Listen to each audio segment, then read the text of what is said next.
Shalom Bapak Ibu Saudara, senang sekali jumpa lagi dengan saya, Beni Syawarjaya. Bapak Ibu Saudara, Injil sesungguhnya adalah kabar baik. Injil sesungguhnya adalah kabar gembira. Injil adalah kabar sukacita bagi umat manusia. Injil dalam bahasa Yunani itu Evangelion, kabar gembira. Jadi seseorang yang mengenal dan menerima Injil, maka hidupnya harus menjadi makin baik, makin sukacita, makin gembira. Karena Injil adalah kabar baik, kabar sukacita, kabar gembira. Mengapa demikian? Karena berita sukacita Injil adalah karena dosa masa lalu manusia telah diampuni oleh Tuhan. Sebenarnya topik utama dalam Injil atau dalam kekristenan sangat berkaitan dengan pengampunan dosa masa lalu. Injil jauh lebih banyak bicara tentang pengampunan dosa masa lalu dibandingkan misalnya tentang surga begitu. Saya meneliti di dalam Alkitab Perjanjian Baru, kata surga itu muncul kurang lebih 200 kali. Tapi pengampunan dosa muncul lebih dari 500 kali.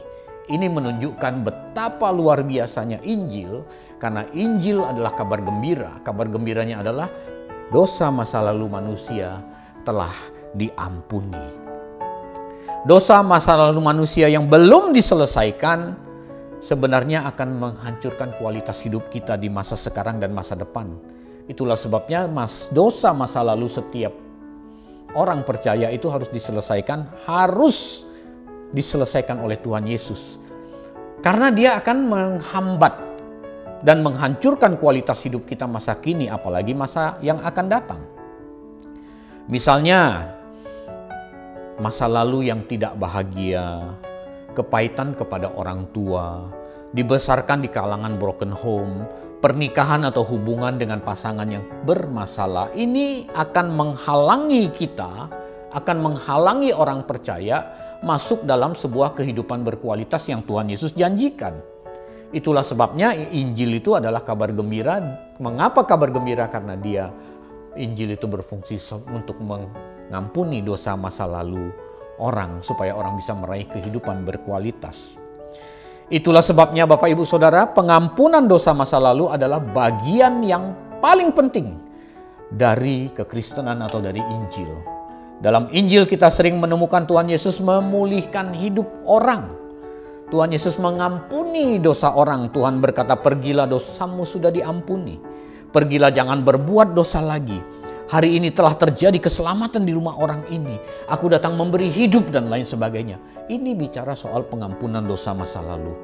Inilah tujuan utama Injil, yaitu untuk membebaskan manusia dari ikatan masa lalu dan perasaan bersalah agar seorang dapat memperoleh hidup berkualitas di masa kini. Kehidupan kekristenan ini menitik beratkan kehidupan masa kini dan masa depan. Itulah kekristenan. Jadi masa lalu Tuhan sudah lupakan, Tuhan ampuni semua. Hidup kekristenan itu bicara soal sekarang dan ke depan. Kekristenan adalah tentang masa kini, masa di mana kita meraih kemenangan. Kita memperoleh hidup berkualitas seperti yang Tuhan Yesus janjikan. Nah, mari saya akan membacakan satu kisah tentang si bungsu. Pasti kita udah sangat tahu. Saya bacakan beberapa ayat ya. Karena hidup berkualitas seperti apa sih Pak? Nah, ini yang saya akan bacakan. Lukas 15 ayat 21 sampai 24. Begini, kata anak itu kepada bapaknya. Dia ini kan meminta hartanya. Lalu dia pergi ke sebuah kota, dia boroskan semua hartanya. Kemudian di kota itu terjadi bencana kelaparan. Dia kelaparan, akhirnya dia kerja sebagai budak, bekerja di tempat peternakan, dan saking nggak ada makanan, dia makan makanan babi. Pada saat itu dia sadar, lalu dia ingin kembali ke rumah bapaknya, karena dia pikir di rumah bapaknya budak-budak makan enak, sedangkan dia di sini dia makan makanan babi. Lalu dia pulang, lalu ketemu bapaknya, dia berkata, "Bapak, aku telah berdosa terhadap surga dan terhadap Bapak. Aku tidak layak lagi disebut anak Bapak." Tetapi ayah itu berkata kepada hamba-hambanya, "Lekaslah bawa kemari jubah yang terbaik. Pakaikanlah itu kepadanya dan kenakanlah cincin pada jarinya dan sepatu pada kakinya. Dan ambillah anak lembu tambun itu, sembelihlah dia dan marilah kita makan dan bersuka cita." Sebab anakku ini telah mati dan menjadi hidup kembali. Ia telah hilang dan didapat kembali. Maka mulailah mereka bersukaria. Injil itu kabar sukaria. Bapak Ibu Saudara, di ayat 24 si Bapak berkata, anakku ini telah mati dan menjadi hidup kembali. Mati dalam bahasa Yunani itu nekros. Nekros itu sebenarnya spiritually dead, mati rohani. Destitute of a life that recognizes and is devoted to God because given up to the trespasses and sins. Tidak memiliki kehidupan yang mengenal dan mengabdi kepada Allah karena telah menyerahkan dirinya kepada pelanggaran dan dosa. Itu mati rohani. Tidak punya hubungan yang baik dengan Allah. Tidak memiliki kehidupan yang mengenal dan mengabdi kepada Allah karena terhalang dosa. Anakku telah mati rohani, spiritually dead. Dan hidup kembali. Hidup itu anazao. Ana itu sebuah preposisi, artinya di antara. Zao itu zoe, hidup, achieve, blessed, endless in the kingdom of God. Itu zao atau zoe. Artinya apa? Aktif, diberkati, tidak berkesudahan, terhubung dengan kerajaan surga, tak berkesudahan. Itulah artinya hidup. Anakku telah mati rohani, sekarang dia hidup kembali, dia terhubung dengan kerajaan surga.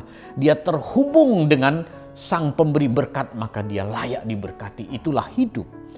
Kedatangan Tuhan Yesus atau ketika kita menghampiri Tuhan Yesus, maka motivasi utama yang harus terjadi adalah pertobatan. Saya ulangi Bapak Ibu Saudara, kedatangan Tuhan Yesus di atas muka bumi ini, atau ketika kita menghampiri Tuhan Yesus, maka motivasi utama yang harus terjadi adalah pertobatan dan bersiap memasuki kehidupan berkualitas, bersiap memasuki sebuah kehidupan yang berkualitas. Inilah berita sukacita Injil, Bapak Ibu Saudara. Jadi kalau ada orang datang ke Tuhan memperlakukan Tuhan seperti Aladin, itu keliru. Bisnisnya sepi, datang ke Tuhan. Belum punya jodoh, datang ke Tuhan. Belum punya rumah pribadi, datang ke Tuhan. Pak, emang enggak boleh Pak? Boleh, tapi itu bukan hal yang utama. Sebab Injil adalah kabar sukacita. Injil adalah kabar gembira. Kabar gembiranya di mana dosa masa lalu kita diampuni. Maka motivasi utama kalau datang kepada Tuhan Yesus itu pertobatan. Dan bersiap memasuki sebuah kehidupan yang berkualitas. Kehidupan berkualitas seperti apa? Tentu kehidupan berkualitas yang diinginkan oleh seorang pria yang datang kepada Tuhan, yang dia bersoal jawab. Tuhan, apa yang harus kulakukan supaya aku beroleh hidup berkualitas? Hidup berkualitas seperti itu, Bapak Ibu Saudara. Tuhan berkata, lakukan semua hukum Taurat. Kalau kamu mau memperoleh hidup berkualitas, sudah kulakukan sejak masa mudaku. Lalu Tuhan Yesus memandang dengan penuh belas kasihan, kamu mau dapat hidup berkualitas itu? Jual segala hartamu, bagikan kepada orang miskin, datang kemari ikut aku. Ini bukan bicara soal Tuhan mau dia jadi melarat, tetapi justru harta dunia menjadi ikatan dia yang begitu hebat. Itulah yang menjadi penghalang dia memperoleh hidup berkualitas itu. Makanya Tuhan melihat itu sebagai sebuah penghalang utama. Tuhan berkata, jual, jangan terikat dengan harta dunia. Kamu akan beroleh hidup berkualitas itu. Dia nggak sanggup karena hartanya banyak. Bapak Ibu Saudara, suatu kali Tuhan Yesus berkata, hanya orang sakitlah yang membutuhkan dokter. Hanya orang sakit yang membutuhkan dokter. Orang sehat tidak butuh dokter. Pasca kejatuhan manusia pertama ke dalam dosa, pasca kejatuhan Adam dan Hawa ke dalam dosa, semua manusia menjadi sakit dan semua manusia membutuhkan dokter.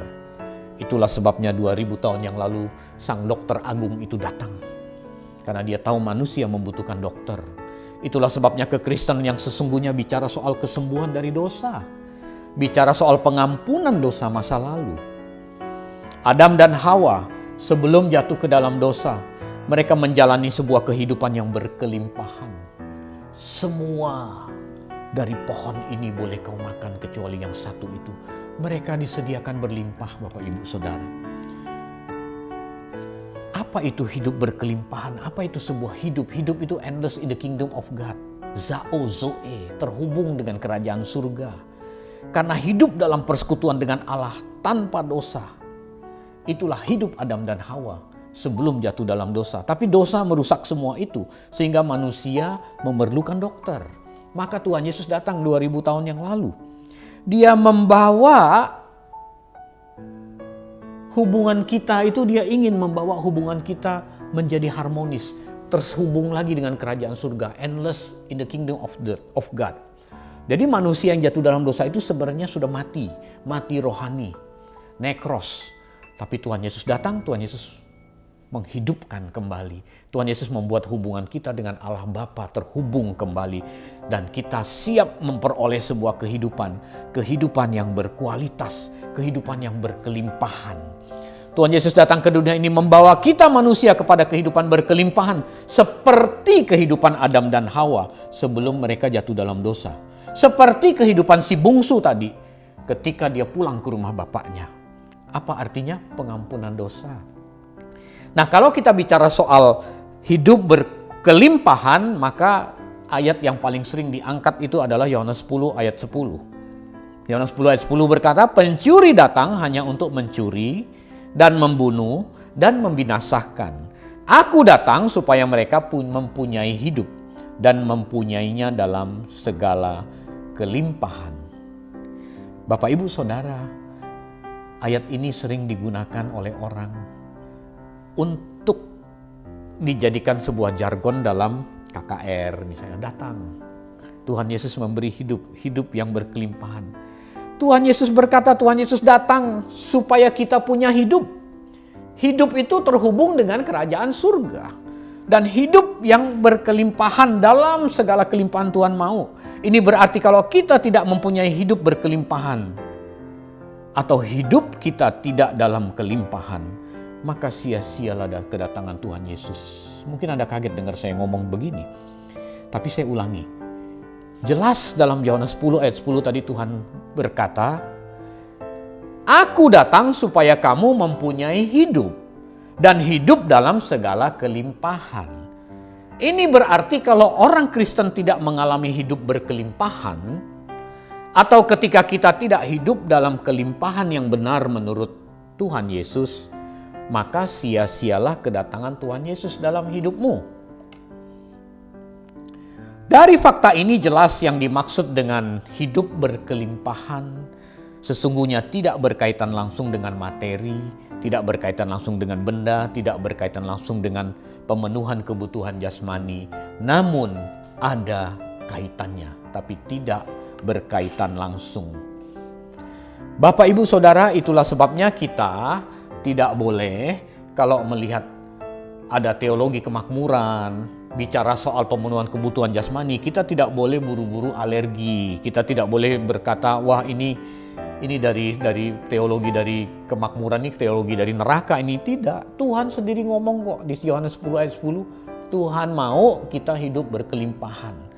Kelimpahan di bidang apa? Kelimpahan di bidang jasmani dan rohani sudah pasti, Bapak, Ibu, Saudara. Memang dalam satu kesempatan Tuhan Yesus berkata orang kaya sukar masuk dalam kerajaan surga. Tetapi sukar itu bukan berarti tidak bisa. Mereka harus bekerja ekstra keras. Mengapa? Karena di mana hartamu berada, di situ hatimu berada. Jadi inti dari segala kekristenan itu adalah soal pertobatan.